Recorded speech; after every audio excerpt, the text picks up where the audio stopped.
১৯১১ খ্রিস্টাব্দে বিজ্ঞানী রাদারফোর্ড পরমাণু গঠন সম্পর্কে একটি মডেল করেন।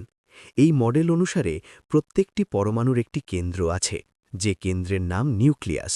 নিউক্লিয়াসের ভেতরে প্রোটন ও নিউট্রন এবং নিউক্লিয়াসের বাইরে ইলেকট্রন অবস্থান করে।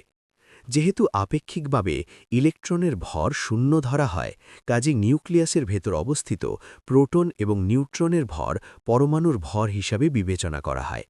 নিউক্লিয়াস অত্যন্ত ক্ষুদ্র এবং নিউক্লিয়াসের বাইরে ও পরমাণুর ভেতরে বেশিরভাগ জায়গা ফাঁকা।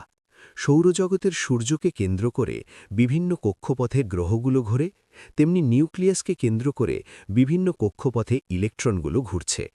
কোনো পরমাণুর নিউক্লিয়াসে যে কয়টি প্রোটন থাকে, নিউক্লিয়াসের বাইরে ঠিক সে কয়টি ইলেকট্রন থাকে।